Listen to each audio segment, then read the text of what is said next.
안녕하세요. 저는 4년째 만나고 있는 남자친구와 결혼을 준비 중입니다. 그런데 지금 남자친구 부모님 때문에 안 할 것 같습니다. 정말 죽고 싶은 마음에 처음으로 이런 곳에 글을 써봅니다. 긴 글이지만 억울한 제 얘기 한 번만 읽어주시면 감사하겠습니다. 정말 힘든 시간을 보냈고 저에게 부모로서 어른으로서 사람으로서도 존중할 수 없는 분들이기에 다소 불편하게 느낄 수 있는 과한 표현이 나올 수도 있는 점 미리 양해드립니다. 만난 지 3년째 내년에 결혼하기로 하고 그쪽 부모님께 말씀을 드렸습니다. 만나는 3년 동안 저를 엄청나게 좋아해 주셨습니다. 왜냐하면 저 정말 잘했거든요. 저는 남자친구를 자기 부모님이 자식 챙기는 것보다 더 챙겼고 저 자신보다도 더 챙겼습니다. 처음에 2년 동안은 놀고 있어서 핸드폰 비용도 내줬고 데이트 비용도 제가 더 썼습니다. 이 부분에 대해서는 아까운 것도 전혀 없어요. 남자가 당연히 더 써야 한다고 생각하는 사람 아닙니다. 사랑하니까 가능하다고 생각했어요. 그저 제가 남자친구에게 헌신한 부분들이 좀 많습니다. 남자친구 부모님이 좋아하시는 거 거의 매주 챙기고 어디 안 좋으시면 때마다 챙기고 정말 잘했습니다. 그래서 예쁨을 받았고요. 엄마 손에 크지 못한 제가 생각과는 다르게 참 야무지고 못하는 거 하나 없이 너무 잘 컸다고 매일 제 얘기를 하며 칭찬을 해주셨습니다. 그런데 갑자기 결혼하겠다고 하는 순간 저는 안 된대요. 이유는 정말 별거 아닌 사소한 것들이었습니다. 가장 큰 이유는 아직 아들을 보낼 마음의 준비가 안 된 집착이 가장 큰 이유였습니다. 결혼 정년기에 만나서 결혼을 전제로 만나왔고 저희 둘이 정말 많이 사랑했습니다. 20년 2월에 말씀을 드렸고 21년 4월에 결혼하겠다고 말했습니다. 마음의 준비를 할 기간이 없어 너무 급하다고 하십니다. 자식을 장가 보낼 마음의 준비로 1년 2개월은 짧은 기간이라고 생각하지 못했습니다. 20년 6월에 그 어머니께 장문의 카톡이 왔습니다. 결혼하지 말라고요. 아들이 나의 말을 듣지 않으니 네가 헤어져 달라고. 우리 집이 여유가 있는 것도 아니고 마음에 안 드시고 제가 아주 좋은 외제차는 아니지만 그런 차를 타는 것도 마음에 안 드신대요. 아, 저희는 31살 동갑인데 운전을 제가 합니다. 남자친구가 면허는 있는데 차가 없습니다. 제가 데리러 가거나 데려다 줄 일이 많습니다. 아무튼 결혼을 얘기하기 전에 제가 잘했던 수만 가지 것들은 다 의미가 없어졌고 결혼을 얘기한 후에 마음에 들지 않은 부분들을 골라내기 시작하셨나 봐요. 남자친구는 그래도 저랑 결혼한다고 했습니다. 자식 이기는 부부 없다는데 결혼 정년기에 서로 만났는데 설마 저한테 그렇게 나쁘게 하실까? 우리 부모가 그렇게 나쁜 사람일까 생각하면서 그대로 결혼 준비 진행하기로 했습니다. 여러 가지 계약들이 대부분 끝난 상태고 결제한 금액도 많습니다. 그리고 오늘 2020년 11월 어머니께 또 장문의 카톡이 왔고요. 그래서 이런 거를 처음으로 쓰게 됐습니다. 제가 5월경 댁으로 식사하러 갔을 때 아버님이 우리 아들의 단점이 무엇이냐고 물으시더라고요. 저는 3-4번은 그런 거 없다고 대답을 하지 않았습니다.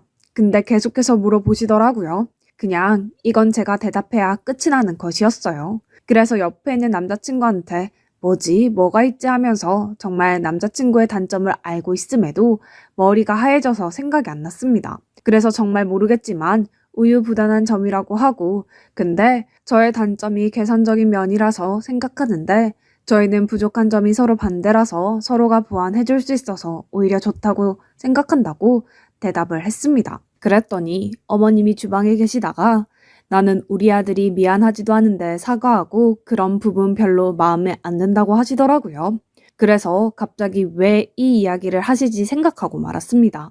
근데 제가 이날 어마어마한 실수를 했다고 하세요. 이날 그 일 때문에 저는 죽어도 안 된다고 하십니다. 솔직하게 있는 그대로 쓰는 거예요. 근데 오늘 받은 카톡 내용 중에 이런 게 와 있었습니다. 집에서 식사할 때 네가 한 말이 오늘 같은 엄청난 일을 진행하게 만들었구나. 네가 말하기를 땡땡이는 싸워도 자기가 먼저 미안하다 말하고 네가 땡땡이를 잘 다룰 수 있으니 우리에게 걱정하지 말라며 너무 계산적으로 사는 사람이라는 말에 너무 놀랐었고 그런 생각을 하고 살아온 결과가 오늘의 일을 저질렀다고 본다. 저 이거 보고 너무 어이가 없어서 말도 나오지 않았습니다. 저는 닮지도 않은 말을 이런 식으로 왜곡해서 받아들이셨다는 게 너무 충격적이었고 저는 단점을 말할 때 우리 둘의 관계에 있어서의 단점이 아니라 일상생활에서의 단점을 말한 거였는데 제가 아무리 당황해서 혹여나 횡설수설했다고 하더라도 저렇게 이해할 수 있으실까요? 제가 이상한 건가요? 정말 알 수 없어서 여쭤봅니다. 이건 여담인데 4살 많은 누나가 2년 전에 결혼할 때 있었던 일입니다. 3년 만난 남자친구와 예쁘게 잘 만났고 집에 왔다 갔다 하며 부모님께도 좋은 모습 자주 보셨어요. 누나와 현재 매형이 결혼하겠다고 했더니 매형한테 1년 동안 네가 우리 집에 들어올 수 있는 사람인지 아닌지 판단해보겠다. 1년 뒤에 다시 얘기하자고 하셨었대요. 그래서 그 시간을 기다리고 결국 결혼을 하셨고요. 그쪽 부모님이 많이 보수적이십니다. 심각한 꼰대 정도의 표현도 부족한 것 같습니다. 누나가 결혼한 뒤에 집을 사셨는데 누나 방을 그대로 만들어 주셨어요. 저에게는 여자는 출가 외인이라고 말씀하시면서도 그쪽에서는 해당하지 않는 것인지 여러 가지 말들을 종합해보면 참 이중적인 부분이 많았습니다. 저희가 결혼 준비를 하는 데 있어서 저는 어떤 도움도 바라지 않았고 혹시나 둘째를 보내시며 적적해 하실까봐 같이 모시고 사는 것도 좋다고 말했습니다. 참고로 저희 아빠는 혼자 사십니다.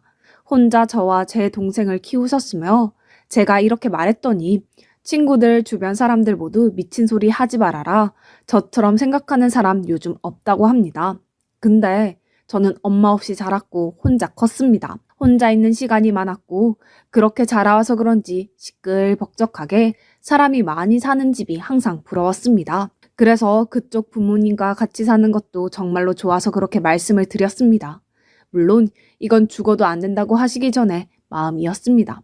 결론은 불편해서 싫으시대요.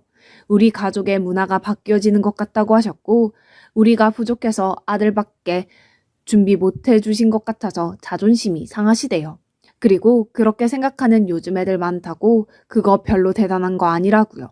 칭찬받으려고 한 얘기는 아니지만 그래도 마음이 좋지는 않았습니다. 그쪽 부모님은 아들이 정말 귀하게 대해요. 그래서 딸들과 다르게 아들은 장가 보내는 게 사람을 집으로 들이는 것이니 신중하다고 하십니다. 너무 귀해서 마음의 준비도 힘드신 거겠죠. 정말 그렇게 귀한 아들인데 아들 앞에 준비된 것이 단 하나도 없습니다. 나이 31에 보험 하나도 없습니다. 당연히 그럴 수 있습니다. 근데 여유 있으시거든요. 1년 동안 봐왔고 들어왔고 강아지 2마리 온천시키는데 20만 원 쓰시고 해외여행 2달 동안 4번 가시는 것도 봤습니다. 너무 귀하고 소중해서 저한테 못 주겠다고 하시는 거에 비해서 늘 그렇게 귀한 아들 취급을 받는 것 같지 않아서 그런 남자친구의 모습에 좀 속상했습니다. 그리고 건강한 편도 아니에요.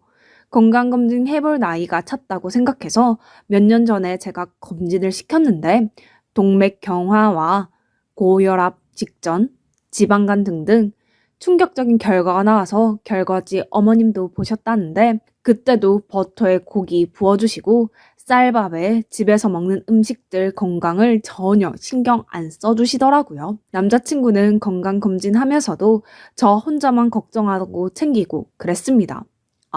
그래서 보험을 지지난달에 제가 들어줬고요. 한 푼도 보태주지 못하시는 것도 괜찮았습니다. 저희 둘이서 시작하겠다고 했고 전 원래도 남자가 집 해오는 거 당연하다고 생각하지 않는 사람입니다. 그냥 부모님 심리가 부모가 자식한테 해주는 게 당연한 게 아니라고 생각하시는 분들이세요. 네, 괜찮아요.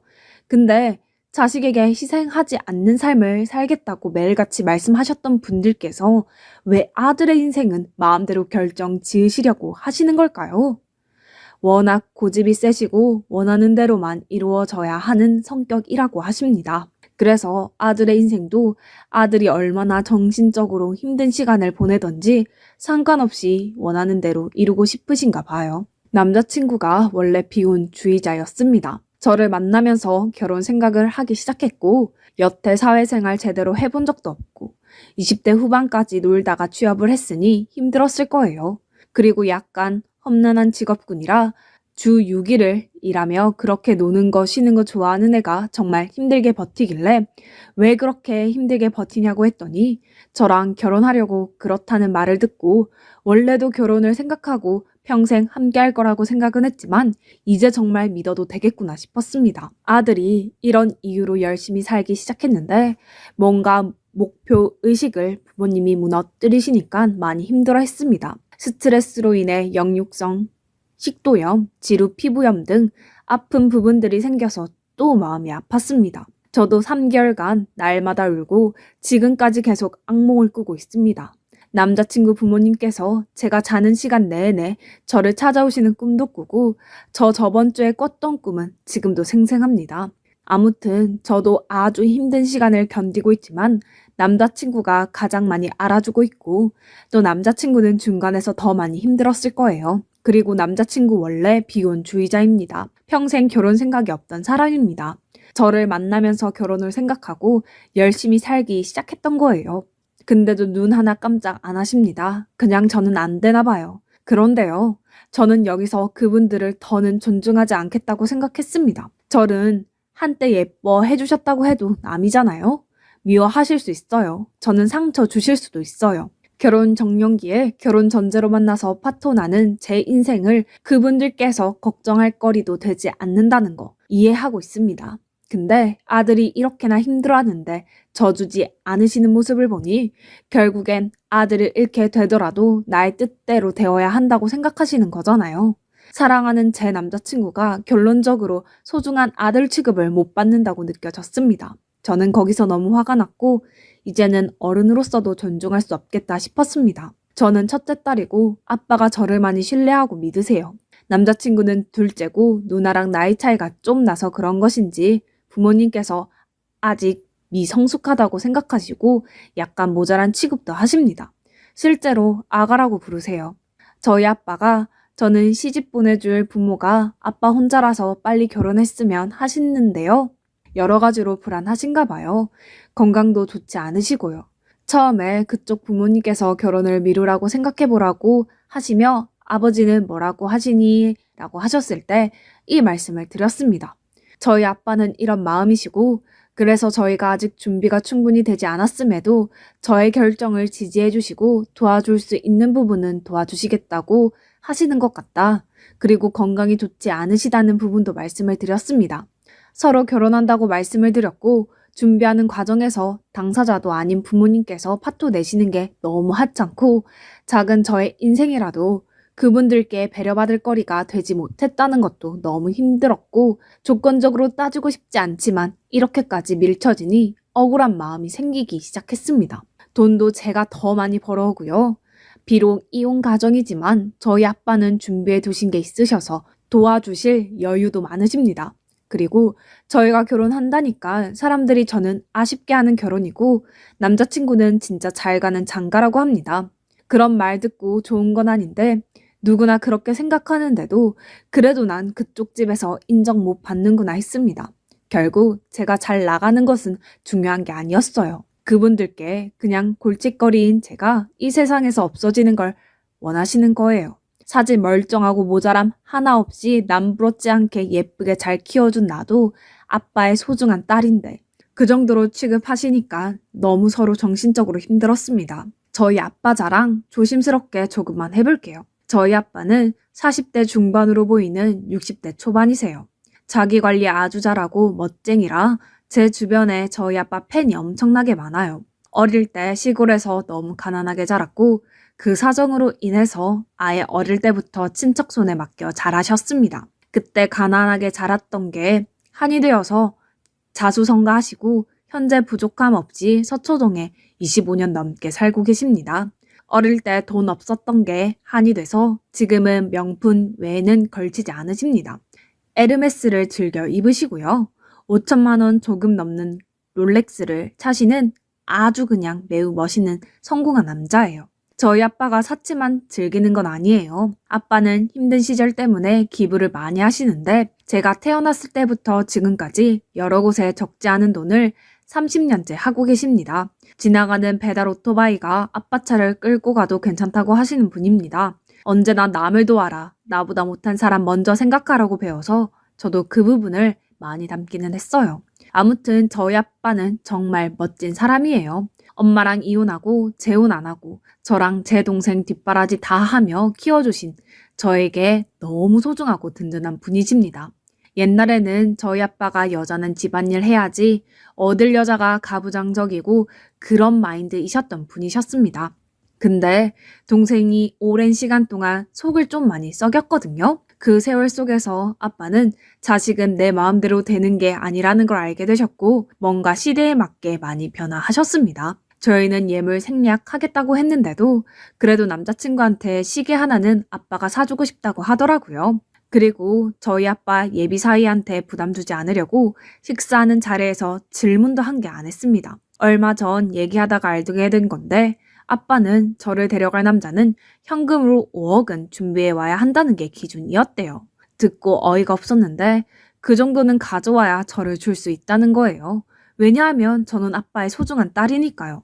그런데 제가 지금 만나고 있는 사람은 아빠 기준에 닿지 않는 능력과 경제력을 가지고 있지만 그래도 제가 결정한 사람이고 아빠는 저를 많이 믿기 때문에 저의 결정을 믿으시는 것이었습니다. 저 어릴 때부터 아빠가 부족해봐서 힘들어봐서 저는 그렇지 않게 정말 바라셨어요. 아무튼 아빠의 기준과 욕심은 크었어도 부모 입장에서는 이혼 가정이라서 그런 건 아닌지 여러 가지 실망하실 것 같아서요. 우리 집에선 저만 속상하면 된다고 생각합니다. 아빠가 발이 좀 넓으셔서 아빠의 하객만 800명 정도가 됩니다. 아빠에겐 제 결혼이 아빠의 마지막 숙제라고 생각하시는 것 같아요. 당연히 결혼이 5개월 남았으니 주변에도 다 얘기하셨는데 제가 아빠한테 창피함을 주는 딸이 돼버릴 것 같습니다. 정말 서로 사랑하는 마음으로 이겨내보려고 버티고 했었지만 남자친구도 부모님을 저버리지 못할 것 같아 불안하고 그런 집에 시집가는 거 아빠한테 불효하는 것 같고 또 한편으로는 이 모든 이야기를 아빠가 알고 마음 아파할 걸 생각하면 그것도 불효인 것 같고 이 결혼이 깨지면 아빠 얼굴에도 먹칠을 하는 것 같고 주변 사람들 모두가 제가 결혼하는 걸 알고 있는데 이 모든 걸 제가 견딜 수 있을지 모르겠습니다. 현재는 남자친구가 어머님의 보낸 카톡의 내용을 바탕으로 본인도 자신이 없다고 하고 내일 얘기하자고 하고 잠수 중인데 카톡 프로필에 저희 사진 없애고 디데이 이런 것도 없애고 카톡도 안 봅니다. 진짜 저 버릴 건가 봐요. 어릴 때 엄마도 저를 버려서 벌어지는 것 정말 싫어하는 거 잘하는 사람인데 아니겠죠? 힘들어도 철석같이 믿고 버텼는데 마음이 많이 약한 사람이라 어제 어머님 얼굴 보고 얘기하니까 자신 없어졌나 봐요. 원래도 그런 강다니는 성격은 아니고요. 저 정말 잘 참고 잘 견뎌내는 스타일인데 사실 저는 정말 누구보다 약한 심리를 가진 사람이라 이겨낼 자신이 정말 없습니다. 제 이야기들을 아는 친한 친구들 몇 명이 있는데 저보다 화를 내주고 걱정 많이 해주고 제 옆에 있어주는 고마운 사람들도 있지만 지금 제 마음은 그냥 모든 것을 얻고 없어지고 싶습니다. 그게 그들이 바라는 일이라는 걸 알지만 그냥 모든 걸 포기하고 싶습니다. 저는 버텨낼 자신이 없어요. 그리고 평생 죄책감 느끼고 사셨으면 좋겠습니다. 느끼실지 모르겠지만요. 쓰다 보니 새벽 4시간 동안 이렇게 긴 글을 적었네요. 다 읽어주실 분이 계실지 모르겠지만 읽어주신다면 감사드립니다. 이런 게시판에 글을 처음 써봐서 그냥 주저리 써봤습니다. 혹시 악성 댓글 같은 것도 여기 있나요? 고등학교 때 이후로 처음 들어와 보는데 제게 만약 무슨 일이 생긴다면 제가 적어놓은 이야기들을 많이 봐주셨으면 좋겠습니다. 서두 없이 정신 붙잡고 겨우 쓴 글이에요. 읽어주셔서 감사합니다. 추가합니다. 판을 본 적도 없고 처음으로 글을 올려봤는데 익명이고 그냥 내 고민 여기다 적어보는 게 별일일까 하고 생각했는데 이렇게 큰 관심을 받게 될 줄 정말 몰라서 지금 약간 당혹스럽기도 하고 그렇네요. 알지도 못하는 저를 걱정해주시는 댓글들, 따끔한 충고, 공감, 저를 욕해주시는 분들도 하나하나 다 놓치지 않고 읽었습니다. 남자친구한테 링크 보냈더니 보았나 봐요. 부모님은 알고 계시고 난리가 났습니다. 저희 아빠에게 어머님이 전화도 하셨더라고요. 저는 모르는 일들을 한나절이 지나고 듣게 되었습니다. 이런 부분이 마음에 안 드시고 생각하시기에 제가 잘못된 행동들을 했다는 카톡 내용을 모두 캡처해서 보내셨어요. 근데 아빠는 무슨 뜻인지 지금도 이해가 되지 않는다고 누가 봐도 제가 잘못한 부분이 없어서 무슨 뜻으로 이걸 보내라고 보내신 것인지 모르겠다고 하십니다. 그래서 아빠한테 지금까지 있던 모든 일을 다 말씀드리고 왔습니다. 정말 속상해 하시고 당황해 하시지만 저희 둘 다 함께 일단 얘기를 해보겠다고 하십니다. 미련하다, 정신적으로 문제 있다, 주작이다, 보기 싫다 등등의 댓글도 보았고 당연히 남자친구를 욕하시는 분들도 많으시더라고요. 모두 다 이해합니다. 저라도 제3자로서 객관적으로 저를 절대 이해하지 못할 거예요. 남자친구 모자란 게 많아 보이는 글이지만 저를 정말 많이 이해해주고 많은 사랑을 주는 사람입니다. 제가 받은 마음이 여태껏 더 컸어요. 그래서 아닌 걸 알면서도 너무 사랑하는 마음에 이렇게 힘든 일을 강행한 것이었고요. 저를 정말 아끼는 사람이에요. 제가 이렇게 얘기하면 또 아직도 정신 못 찾았다 생각하시지만 저 심하게 똑부러지고 사람 잊지 못하는 성격이라 서로 사랑하는 믿음이 없고서는 제 모든 걸 주지는 않았을 거예요. 이 글이 언제까지 있을지는 모르겠지만 감사한 댓글 보며 울기도 하고 위로 정말 많이 받았습니다. 많은 관심 너무 감사드리고 질책 또한 감사드립니다. 후기입니다. 후기까지는 안 쓰려고 했는데 많은 분들이 궁금해 하시네요. 그쪽에서 먼저 만나자고 하더라고요. 그쪽에서는 저희 아버지가 이렇게까지 성공한 분이신지 몰랐나 봐요. 제가 그렇게까지 자세히 설명하지 않아서 단지 그냥 노후 준비 되시고 몸이 편찮으시다고 설명을 해서 게다가 이혼 가정까지 그런 편견이 있으셨나 봐요. 제 글을 보시고 다시 뵙자고 하시더니 저희 아버지가 그냥 겉으로 보기에도 차도 좋고 꽤나 성공한 사람 같아 보여서 그런지 그쪽 집안에서 갑자기 결혼 날짜를 다시 잡자고 말하더라고요. 오해가 있었던 것 같다면서 그래서 아빠가 무슨 오해를 했냐고 했더니 많이 아프시다고 해서 정말 많이 힘든 줄 알았는데 오해가 있었다고 하네요. 결국에는 이유가 그거였다네요. 바로 이혼 가정의 저희가 돈이 없고 아빠는 아프고 이런 문제들이요. 그런데 저희 아버지가 성공한 사업가이시고 꽤나 좋아 보이니 이제야 다시 결혼 날짜를 잡자고 하더라고요. 아버지는 너무 어이가 없으셔서 그래도 최대한 예의를 갖추고 생각해 보겠다고 하고 일어나셨대요. 그리고 저에게 아버지가 어떻게 할 거냐고 진지하게 너희 의견을 따르겠다고 하더라고요. 저는 그 사람을 사랑하지만 이런 식으로 돈 때문에 결혼하는 건 싫다고 말했습니다. 아버지도 잘 생각했다며 직접 얘기해 주시겠다고 하더라고요. 그리고 그날 그쪽 부모님한테서 연락이 와서 다시 한번 잘해보라고 우리가 오해가 있었던 것 같다고 미안하다고 하더라고요. 그냥 저는 마음을 정했고 다시는 연락하지 말고 결혼 없었던 걸로 하자고 하고 파혼했습니다. 이런 식이면 결혼해도 얼마 지나지 않아 이혼할 거고 차라리 이혼보다는 파혼이 낫다는 생각에 정말 마음 단단히 붙잡고 파혼했습니다. 남자친구도 힘들다고 하더니 이제 와서는 미안하다고 계속 빌고 있고 다시는 연락하지 말라고 하며 차단했습니다. 정말 많은 고민을 했고 여러분들의 조언 덕분에 결정할 수 있었습니다. 그렇게 쉽게 버리려고 하는 시댁과 남자친구가 결혼하고 나서는 안 그럴까요?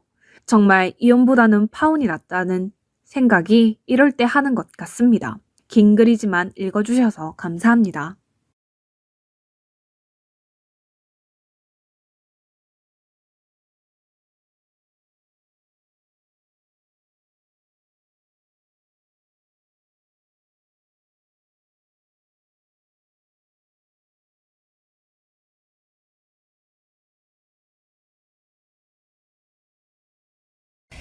안녕하세요.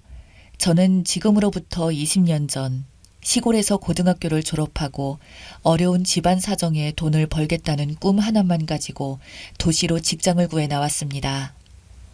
하지만 별다른 기술이 없던 저는 여기저기 밥집을 옮겨 다니며 식당 일밖에 할 수 있는 게 없었습니다. 그렇게 4년이란 세월이 흘렀고 그 지역 맛집으로 소문난 간장게장집에 취업을 하게 되었습니다.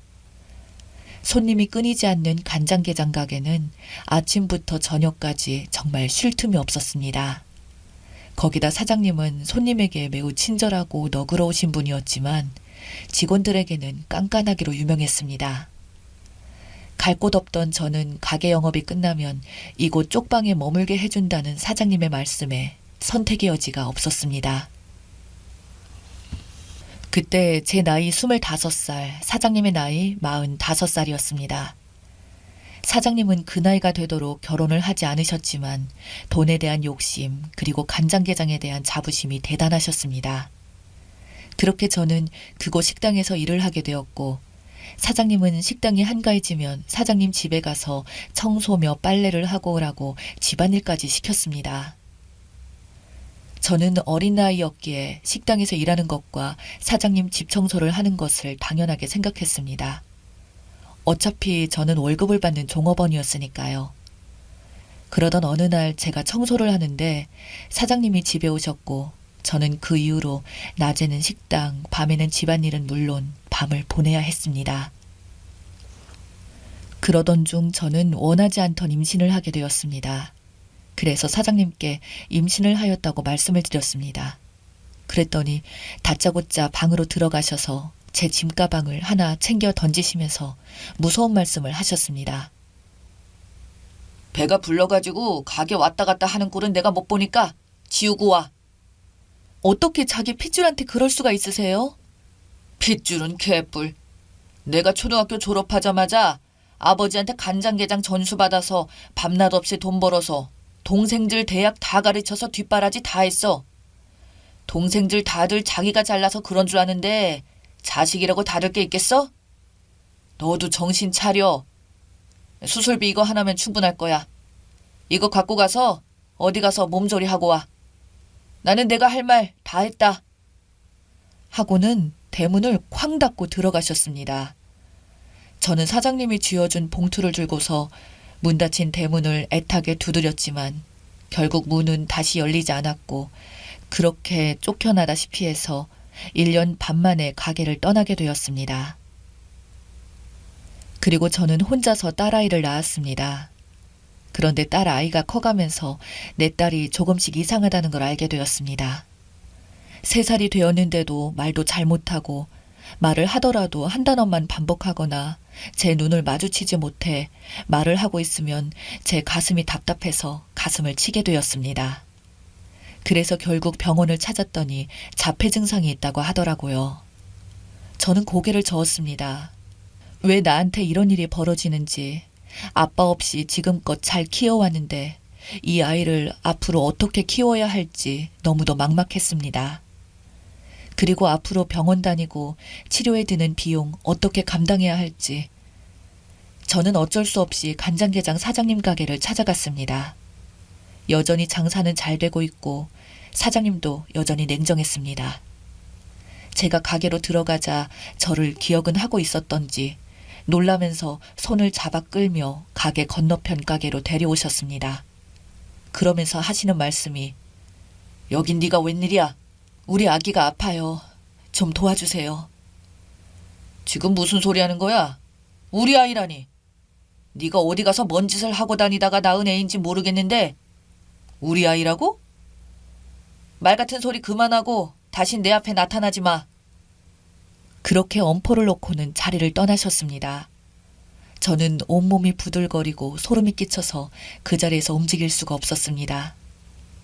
아직도 전 그 사람 앞에만 있으면 8년 전 그날처럼 바보가 되었습니다.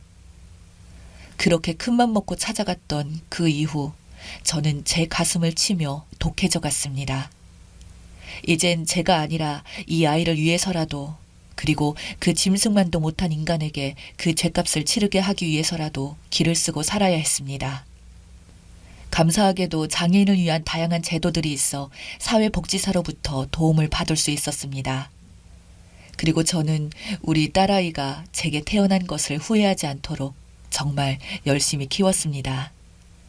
딸아이의 자폐는 그래도 더 이상은 많이 나빠지지 않고 차츰 호전하는 반응을 보여왔고 제게도 희망이 차올랐습니다. 그렇게 또다시 10수년이 흘렀고 우연히 지인으로부터 알고 지내던 복지관 선생님으로부터 간장게장 사장의 소식을 듣게 되었습니다. 그런데 제가 전해 들은 내용은 뜻밖이었습니다. 그 지역에서 간장게장 식당을 운영하시는 대박식당 사장님이 여태껏 결혼도 안 하고 열심히 식당 운영으로 버신 돈으로 지역 장학생들을 후원하고 계신다고 그래서 그 학생들이 아버지라고 부른다고 그 인품을 칭찬하는 거였습니다. 저는 기가 찼고 내 속에서 뭔가 올라오려고 하였습니다. 그 실체는 정말 무서운 사람이라는 것을 다 쏟아놓고 싶었지만 저는 꾹꾹 눌러 참으며 쓴웃음을 지었습니다. 제 자식은 나 몰라라 버리고 바깥 세상에선 선인으로 살며 호인처럼 고개 빳빳이 존경받고 있다니 정말 몸서리가 쳤습니다.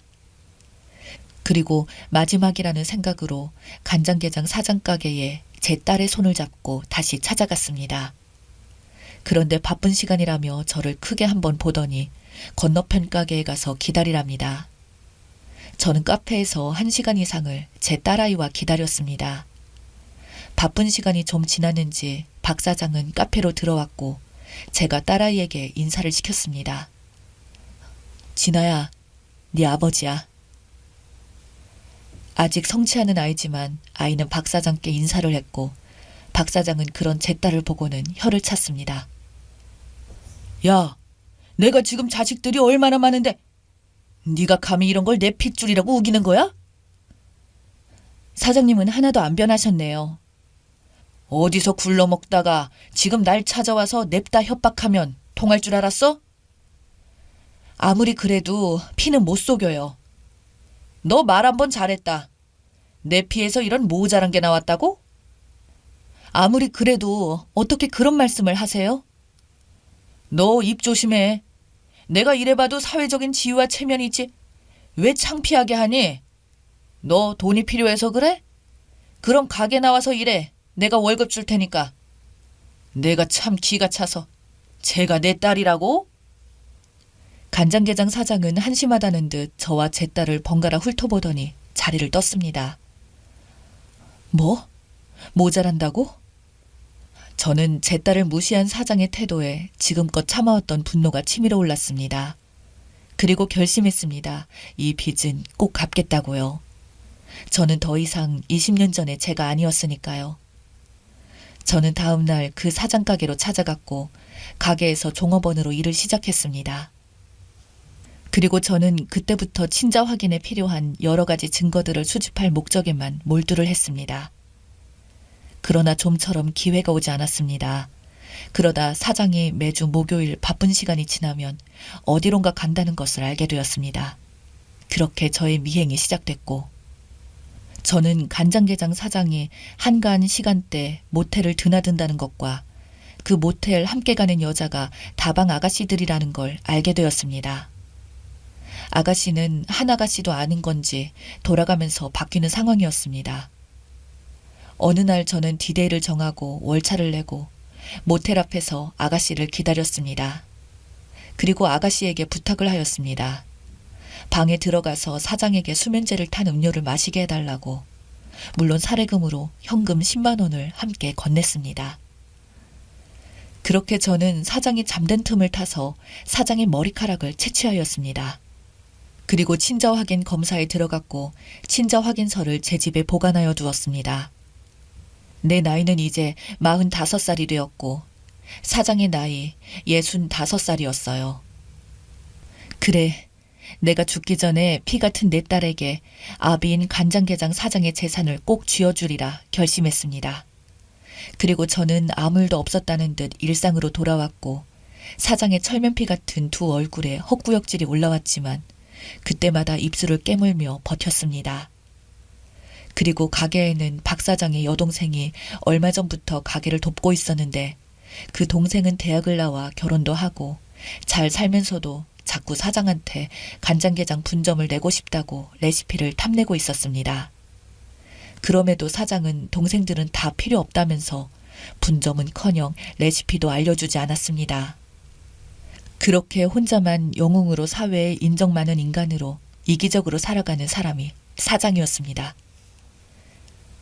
그렇게 저의 악몽 같은 시간들은 세월 속으로 흘러갔습니다. 그러던 어느 날 박 사장이 모텔에서 숨을 거두었다는 것입니다. 정말 뜻밖의 죽음이었습니다. 사장의 동생들은 모텔에서의 죽음을 미화하며 과로사라고 지인들에게 전했습니다. 그렇게 아내도 자식도 없던 사장의 장례식은 사장의 여동생과 남동생이 지키게 되었고 저는 당당하게 저의 딸과 함께 그 장례식장을 찾았습니다. 진아야, 얼른 인사드려야지. 고모랑 삼촌이셔. 이 아줌마가 미쳤어? 놀라셨죠? 소개가 늦었습니다. 이 아이가 돌아가신 사장님의 친딸입니다. 아줌마, 뭐라고요? 누구 딸? 거짓말하지 마쇼. 사장의 그 동생들은 식당에서 함께 일하던 제가 갑자기 나타나서 제 딸이 박 사장의 딸이라고 하자 그야말로 경악을 하더군요. 저는 그 자리에서 바로 준비해간 유전자 친자 확인증을 내밀었습니다. 그런데 두 남매는 믿지를 않는 겁니다. 저는 믿을 수 없어요. 누구 씨를 가지고 검사했는지 알게 뭐예요? 이거 다 조작입니다. 조작. 간장게장 사장의 재산이 꽤 많이 있었고 부동산만 해도 시가로 18억에 가게도 그 사장의 건물이었습니다. 그러니 두 남매는 자기 형이 죽자 쾌재를 불렀겠지요. 하지만 저의 친자 확인증에도 그들은 승복하지 않았습니다. 그래서 결국 친자 감정을 의뢰하더군요. 그리고 저는 원한다면 그렇게 하자고 했습니다. 그리고 이제야 저는 제 딸아이가 간장게장 사장의 친딸임을 인정받았습니다. 결국 모든 상속권은 제 딸에게 넘어왔습니다. 길고 긴 이 싸움에서 승자가 있다고 말할 순 없지만 끝까지 자기 딸로 인정하지 못하고 매몰찼던 그를 생각하면 그의 죽음은 제게 있어서 단 한 푼의 연민도 생기지 않았습니다. 지금은 우리 딸아이와 그 사장이 남긴 재산으로 행복한 삶은 살고 있습니다. 복수하고 싶었던 그 마음을 끝까지 포기하지 않고 실천한 덕에 저는 현재 다른 인생을 살고 있습니다. 여러분들도 힘든 일이 있어도 포기하지 않고 열심히 살아간다면 언젠가는 좋은 날이 올 것입니다. 여기까지가 제 사연이었습니다. 들어주셔서 감사합니다.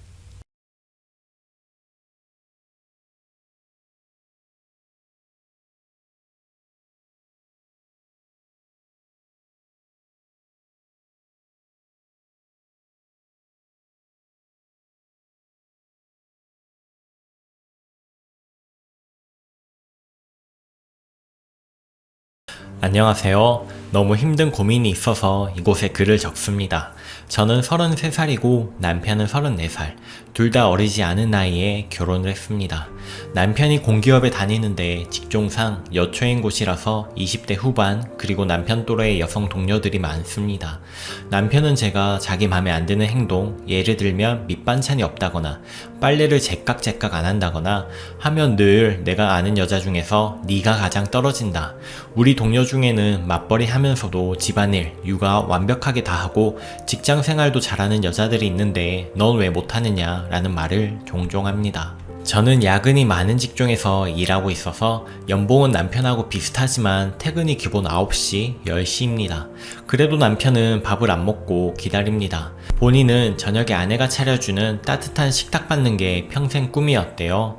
제가 퇴근하고 자정 넘어서까지 부엌에 서서 밑반찬이고 국이고 끓여놓고 저녁에 데워 먹으라고 해도 안 먹습니다. 제가 와서 차리고 끓여줘야 먹어요. 그러니까 저에게 원망이 장난이 아닙니다. 고되게 일하고 돌아오면 볼멘 소리부터 들어야 하죠. 네가 야근하고 늦게 오는 바람에 내가 지금 굶고 있다 이거죠. 내가 놀고 오는 게 아니라 일 때문에 그런다, 양해 좀 해달라고 말하면 제가 무능하고 일할 줄 몰라서 야근한다고 합니다. 대체 왜 야근을 하는지 본인은 이해를 못하겠다고요. 한밤중에 빨래 돌리면 다른 집에 민폐라 주말에 몰아서 빨래하는데 아침마다 입으로 덥다고 한숨을 푹푹 쉽니다. 여자가 게으르니까 되는 게 없대요. 시어머니께서는 집안일 100% 혼자 다 하시면서 평생 직장생활 하신 슈퍼우먼이신데 여자가 부지런하면 저렇게 할 수 있는데 제가 게을러서 못한다고 합니다. 시어머니 본 좀 받으래요. 지금 결혼한 지 1년째, 임신은 안 한 상태입니다. 이 상태로 임신하면 육아도 다 제 차지가 될 게 뻔합니다. 그래서 계속 피임을 하고 있는데 남편이 며칠 전 저녁 먹으면서 그러더라고요. 계속 피임할 거면 이혼을 하자고. 임신하든지 이혼하든지 결정을 하래요. 애도 안 낳을 거면서 남의 집 대 끊지 말고 사라지라고 합니다. 대화로 해결하려고 해도 여자는 맞벌이가 필수고 집안일도 전담해야 함이라는 생각이 머리에 머리에 꽉 박혀 있어서 애초에 말이 안 통합니다. 결혼 전에는 맞벌이는 필수지만 집안일은 반반하자고 했었습니다. 결혼 전에는 왜 그렇게 말했냐고 하면 딱 잡아댑니다. 그렇게 말한 적이 없다고 하네요. 제가 고민하다가 친정 어머니께 가서 말씀을 드렸는데 너는 그런 결혼을 왜 했느냐, 1년 만에 이혼할 거면 왜 결혼했느냐고 욕만 실컷 듣고 왔습니다. 제가 한 결혼이니 제가 평생 책임을 지라네요. 친정에 와서 죽는 소리 하면 스트레스 받으니까 그냥 혼자서 짊어지고 가라고 합니다. 그리고 이혼은 안 된다네요. 바람 피운 것도 아니고 남자라면 대부분 그렇게 생각한다며 제가 별나다고 합니다. 울면서 친정집 나서는 제 뒤에다 대고 집안 청소 깔끔하게 잘해. 여자가 집안일 제대로 못하면 무시당하고 살아. 라고 나름 충고랍시고 한마디 하시는데 듣는 순간 친정도 내가 쉴 곳이 아니구나 직감을 했습니다. 저는 1년밖에 안 살았지만 너무 답답하고 짜증이 나는데 게다가 남편은 이혼하자는 말 입에 달고 사는데 계속 살아야 할 이유가 있을까요? 저도 남편에 대한 불만으로 폭발 직전이지만 남편으로서도 게을러 빠져서 해야 할 것도 제대로 안 하는 개념 없는 마누라인 제가 불만스러워 견딜 수가 없는 상태입니다. 하루는 하도 심하게 말을 하길래 좋게 말해도 될 걸 왜 그렇게 말하느냐 하니 본인이 저에게 불만사항이 너무 많아서 도저히 좋게 말이 안 나간대요. 정말 이혼하고도 친정하고도 연을 끊어야 하는 건지 아니면 여자들은 다 이렇게 사는데 제가 유난인 건지 알고 싶습니다. 추가입니다. 저는 경북 소도시에서 컸고 대학을 부산에서 다녔습니다. 직장을 서울에서 잡아서 서울 생활 몇 년 했지만 직장 동료들과 사적으로 친해지지 않는 타입이라 주변에 친한 친구들이 전혀 없었습니다. 그래서 남편이 부당하다는 생각을 자주 했지만 딱히 하소연할 때도 없고 직장 동료들이나 잘 모르는 지인들에게 집안 얘기를 해봤자 다 제 허물이라고 생각하고 일절 안 했습니다. 여기에 글 쓰니까 다들 답변 달아주시고 남편에게 너무 기죽어 살 필요 없다고 하셔서 용기가 나왔습니다. 감사합니다. 친구한테 하소연한다고 생각하고 몇 자 더 쓸게요. 오늘 저녁에 퇴근해서 돌아오는데 어머니에게 전화가 왔습니다. 그때는 너무 화가 뻗쳐서 막 말했는데 미안하다. 네가 살기 힘들면 이혼해라. 아직 애도 없는데 걱정하지 말고. 어머니가 원래 굉장히 신경질적인 성격이라 아마 제가 1년 만에 이혼 어쩌고 하니까 화가 나서 소리 질렀던 모양입니다. 하지만 어머니가 보수적인 분인 건 변함없고요. 아마 지금 말은 그렇게 해도 이혼한다 혹은 다른 잡음이 난다 싶으면 또 폭언을 퍼부을 게 분명합니다. 저 잘할 때도 내내 그랬으니까요.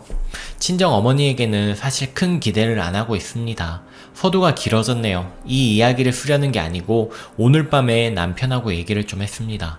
사실 월요일이고 해서 주말에 천천히 얘기하려고 했는데 어머니 전화 받고 약간 용기가 나왔던 게 사실입니다. 11시쯤 들어가니까 아니나 다를까 또 기다리고 있더군요. 밥 다 차려주고 먹고 난 다음에 조심스럽게 이야기를 시작했습니다. 제 기분이나 사정에 관해 얘기를 하는데 중간에 끊고 막말을 할 줄 알았는데 뜻밖의 다 듣더군요. 다 듣더니 제가 솔직하게 심정을 말하니까 본인도 까놓고 말한다고 합니다. 일단 본인은 직업도 좋은 편이고 인물도 좋으니 남편은 키도 크고 잘생겼습니다. 어떤 여자든지 고를 수 있었다. 그런데 너를 택한 이유는 네가 웃 어른들에게 공손하고 차분한 성격이기 때문이다. 그래서 내조도 잘하고 솔직히 말해서 결혼 후에 내 말도 잘 수용해 줄 줄 알았다. 그런데 자기 생각과는 너무 다르니까 점점 더 정이 떨어지고 솔직히 지금은 그냥 의리로 살아야 한다는 생각이지 여자라고는 느껴지지 않는다고 했습니다. 남편은 본인이 손발이 없어서 집안일은 안 하려고 하는 게 아니라고 하더군요. 결혼 전에 어머니를 노상 도와서 집안일 해서 잘한다고 합니다. 어머니를 도왔던 이유는 어머니가 집안일이면 집안일, 회사면 회사, 늘 철저하고 치열하게 일하시고 가족에게 헌신하려는 태조였기 때문에 자신의 롤이 아님에도 불구하고 도왔대요. 한마디로 제가 최선을 다해 사는 것 같은 느낌이 아니라서 괘씸해서 안 도왔다는 겁니다. 최선을 다해 사는 게 어떤 거냐고 물어보니 회사에서는 최대한 요령껏 일해서 야근하지 않고 최적의 몸 상태를 유지한다. 그리고 저녁에 칼퇴근해서 집을 치우고 빨래를 하고 청소기를 돌리고 저녁 식사를 준비해서 남편을 맞는다. 새벽에는 5시 반쯤 일어나서 아침을 준비하고 깔끔하게 화장도 하고 틈틈이 화장실 청소도 좀 하고 제가 저렇게 매일매일 최선을 다해서 살면 쓰레기 정도는 본인이 버려줄 수 있다고 하더군요. 그리고 제가 결혼하고 1년 동안 몸무게가 좀 는 것 같다면서 저녁에 퇴근해서 운동할 시간이 없으면 새벽에 더 일찍 일어나서 운동하든가 아니면 점심을 10분 만에 먹고 나머지 40분 동안 회사 주변을 빠르게 걸으면서 운동을 해야지 왜 몸을 내버려 두냐고 합니다. 저 결혼하고 3kg 쪘습니다. 그런데 그것도 못 참겠대요. 제가 밥을 늦게 먹어서 10분 안에 못 먹는다 하니 그런 부분 때문에 저에게 정이 떨어진다면서 화를 냅니다. 왜 자신의 최선을 다하지 않고 노력을 하지 않고 방만하게 사느냐면서요. 그래서 저는 그것은 당신 기준이고 나는 야근이 많은 직업인 만큼 집에 돌아오면 내 밥도 안 챙겨 먹고 바로 씻고 눕고 싶다. 본인 밥을 스스로 챙겨 먹었으면 하는 게 임무를 소홀히 하는 거라고 생각되지는 않는다. 심지어 음식도 미리 만들어 놓지 않느냐라고 말했고 네, 그 이유는 또 그냥 평소 싸우는 내용의 반복이었습니다. 방만하고 노력이 없고 게으르고 요령만 피운다는 말을 20번 정도는 들은 것 같습니다. 남편은 집안일은 여자가 해야 하고 여자가 부지런하면 집안일과 회사 일을 병행하면서 외모도 잘 가꿀 수 있다는 생각을 버리지 않았고요. 그게 바르다고 생각하고 커왔으니 이제 와서 제가 어떻게 바꾸겠습니까? 한창 말하던 남편은 본인도 기운이 달리고 힘들고 짜증이 났는지 제 꼴도 보기 싫으니 시댁 가서 잔다고 하고 나가버렸습니다. 저희는 시댁에서 도보로 10분 거리에 살고 있는데 지금 시각에 가면 시부모님이 분명 걱정하실 텐데도 저러고 가버립니다. 싸운 거 알게 되실 텐데 뭐 또 좋은 소리 안 나오겠지요. 그냥 여러가지 상념이 들고 애초에 남편과의 만남 자체가 잘못되어서 이 지경에 이르렀단 생각이 듭니다. 제가 얌전하고 차분한 성격이고 우더를 공경해서 결혼했다는 남자와 더는 할 말도 없고요. 솔직히 직장 여자 동료들이랑 수시로 시시덕덕거리는 카톡을 하고 숨기기는커녕 절 보여주면서 자신이 이렇게 인기가 있다고 몇 번이나 항의를 하는 남편. 이제는 저도 버티기 힘듭니다. 저랑 이혼하고 본인 맘에 쏙 드는 여자 다시 골라서 새 장가가면 될 거로 생각합니다. 전 솔직히 이젠 남자에게 질려서 다시 결혼은커녕 연애 생각도 안 들 것 같습니다. 생각할 여력도 없고요. 다음 주에 바로 휴가 내서 이혼 절차와 필요한 서류들을 알아보려고 합니다. 제 결정이 옳은 것이었으면 좋겠습니다. 후기입니다.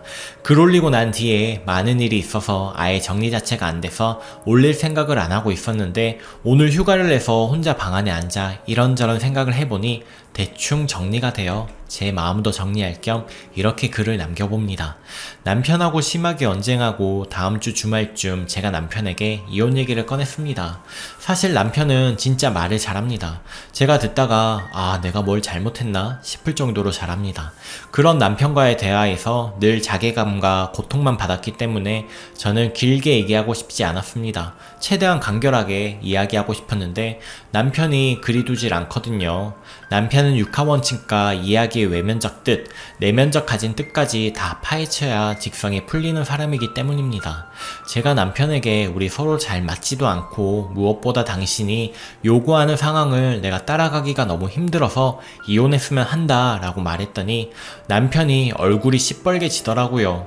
그러다가 지어짜는 목소리로 그러니까 네 잘못을 인정한다는 거지 라더군요. 그래서 제가 인정한다. 합리성 여부를 떠나서 네가 나에게 요구하는 걸 못 채워주고 있고 앞으로도 못 채워줄 게 사실이니 이제 그만하자 라고 했습니다.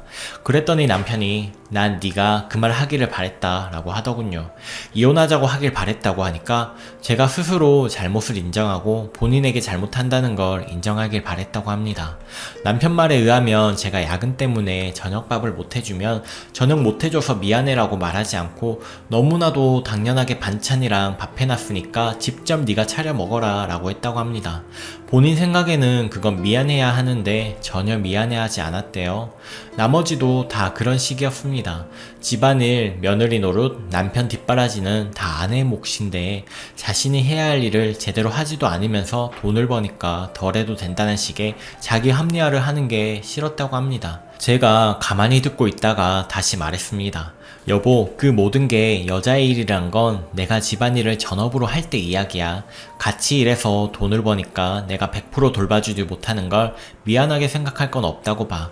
라고 하니까 바로 그런 태도가 잘못되었대요. 없는 집에 시집와서 남자 홀벌이로 살기에 뻔히 힘든 사정 알면서 우리 둘을 위해 맞벌이를 하는 것인데 마치 어쩔 수 없는 사정으로 우리 둘 모두를 위해서 일하는 것이 남편의 무능 때문에 일하는 것으로 치환되어 버리고 그걸 핑계로 아내의 소임을 다하지 않으려는 심보가 고약하다는 거죠. 저는 그제야 남편이 왜 그렇게 매번 저에게 화를 내고 게으르고 방만하다고 하는지 알게 되었습니다. 집에 돈이 없어서 맞벌이 해야 하는 건 결혼 전에 이미 양해, 합의된 사항이니 그걸 가지고 가사를 나눠서 하자고 하는 건 말이 안 된다는 거죠. 그래서 제가 야근이 없는 시간제 일로 직종을 바꾸고 집안일을 하겠다 했을 때는 왜 반대했냐고 물으니 시간제로 하면 100을 벌겠냐 200을 벌겠냐며 원래 벌던 돈과 비슷하거나 더 벌 자신이 있으면 몰라도 왜 돈을 줄이려고 하느냐는 겁니다. 한마디로 제가 무능해서 야근하는 것을 가지고 가사를 못한다고 핑계를 대지 말라는 것입니다. 저는 애초에 이 남자의 머릿속에서 남자는 바깥일, 여자는 집안일의 공식을 쫓아낼 수 없었다는 것을 확신할 수가 있었습니다. 수당 없는 야근 철야에 고객사 담당자로부터 부당한 일을 당해도 동종업계에서는 그나마 연봉 많이 준다는 지금 회사에서 떠나지 않았던 것이 모두 우리 부부의 경제적인 사정을 조금이나마 낫게 하려는 것이었는데 남편은 그것은 여자가 걱정할 부분이 아니라고 하네요. 돈을 더 벌려고 노력하고 아등바등 하는 것은 남자의 일이고 여자는 어떻게 하면 회사에서 일을 집안일에 피해가 가지 않게 조절할까 생각을 해야 한다고 그렇게 말하네요. 하지만 그렇다고 해서 우리 집의 사정에 제가 돈을 덜 버는 것도 안 되고요. 버는 돈은 지금이 최하향선이고 지금 벌이를 유지하면서 최대한 회사 일을 하지 말라는 게 남편의 요구였네요. 남자와 여자는 애초에 동등할 수가 없고 우월이 있지는 않지만 아예 위치가 다르므로 그 부분에 대해서 이의를 제기하는 것은 문화적으로도 생물학적으로도 잘못되었다고 합니다. 제가 결혼 전에 분명 남편이 집안일을 돕겠다는 이야기를 한 걸 기억하는데 그 부분에 대해서는 제가 집안일에 최선을 다하면서 회사 일을 줄이는 모습을 보여줄 때 노력하는 모습을 보여줄 때 해준다는 소리였다고 여기까지 듣고 나자 너무 지쳐서 더 이상은 이야기를 할 수가 없었습니다. 저는 저를 지도하는 코치나 선생님, 부모님을 상사든가 사는 것이 아니라 함께 어려움을 극복해 나가는 배우자와 살고 싶었던 것인데 그게 안 되니까 남편의 입장은 현대의 성관념과는 너무나도 다르지만 본인은 그게 진리라고 생각을 하고 있으므로 바꿀 수도 없을 거고요. 결국 저는 이혼을 하자고 확실하게 다시 말했고 시부모님께서는 당신이 가서 말씀드리고 친정에는 제가 말씀드리겠다고 했습니다. 남편은 저에게 어떻게 이혼 소리를 꺼낼 수 있느냐고 다시 화를 내기 시작했습니다. 본인이 이혼 소리를 꺼낸 것은 어떻게든 잘해보려는 마음이 있어서 강한 자극을 주려고 한 것이고 진심이 아니며 따라서 문제가 안 된다고 하네요. 저는 진심으로 이혼하려고 하는 것이니 잘못했다고 합니다. 줄줄 쓰다 보니 제 하소연이 너무 길었네요. 그냥 제가 남자를 잘못 보아서 저와 너무 다른 가치관을 가진 사람과 살아나가려 했던 게 잘못이라고 생각합니다.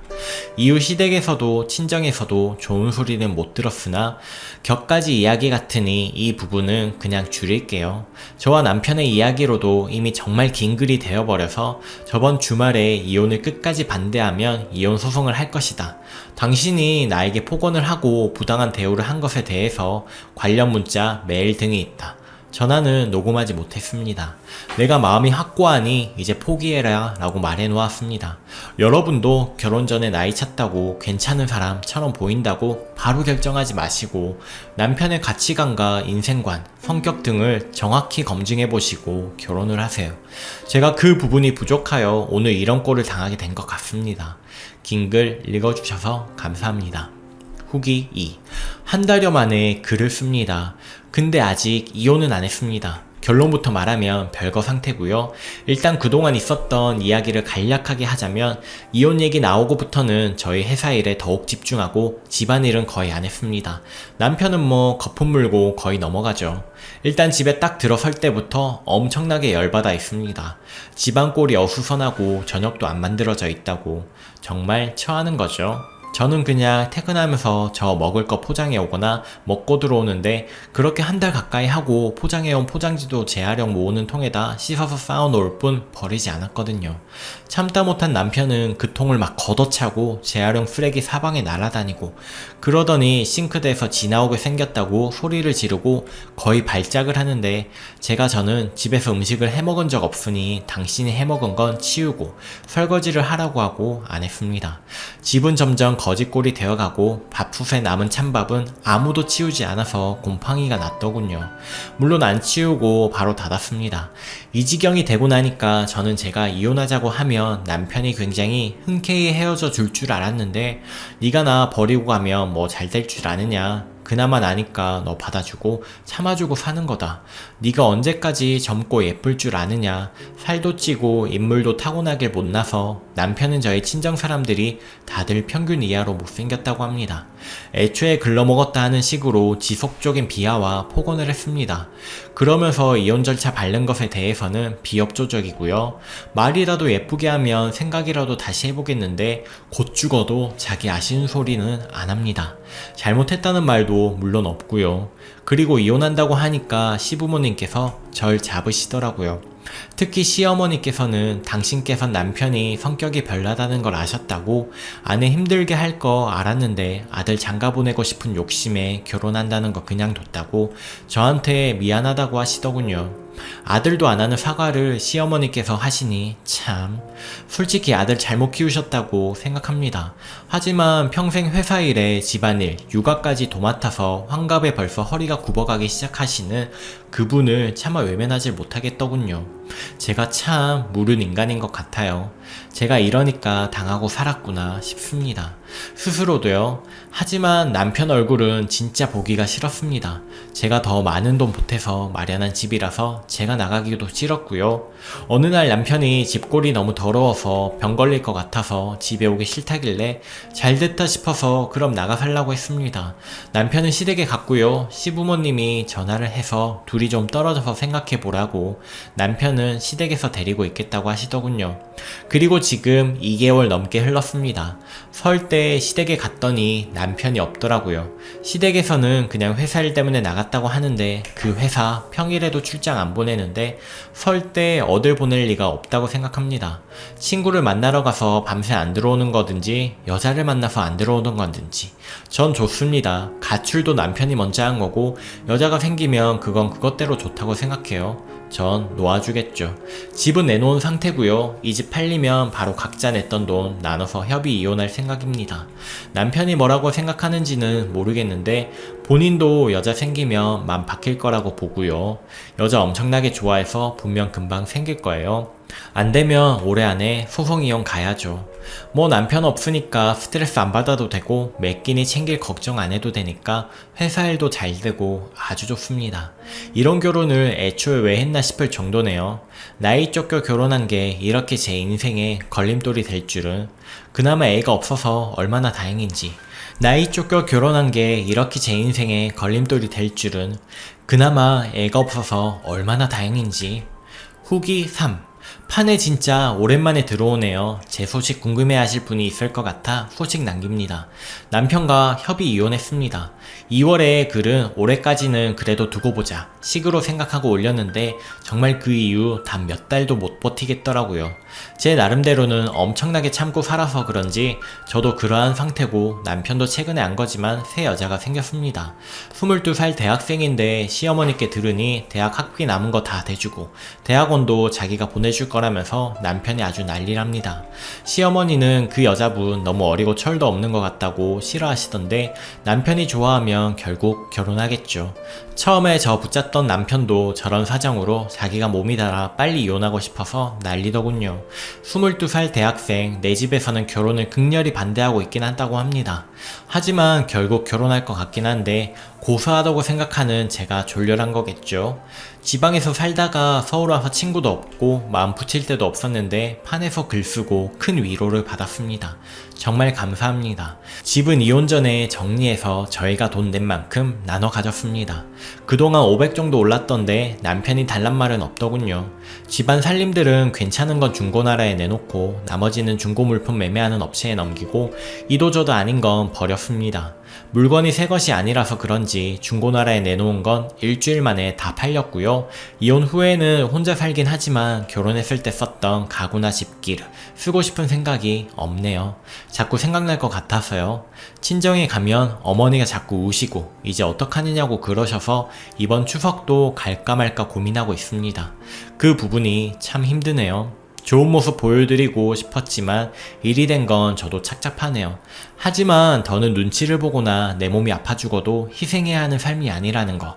폭언으로 자존감까지 무너뜨리는 남자를 남편이라는 이름 아래 사랑으로 위장한 채 살지 않아도 된다는 건 더할 수 없는 해방감과 자유로움입니다. 저는 자유를 얻고 22살의 어린 여대생은 자기 미래도 모른 채 현재 행복하게 살고 있겠죠. 아니면 학비를 빌미로 이용하고 그 남자를 버릴런지도요. 아무튼 저는 꽃길만 걷고 싶습니다. 응원해주신 여러분 모두 감사드립니다. 오늘의 사연은 여기까지입니다. 여러분의 생각은 어떠신가요? 댓글을 남겨주세요. 오늘도 행복한 하루 보내세요. 감사합니다.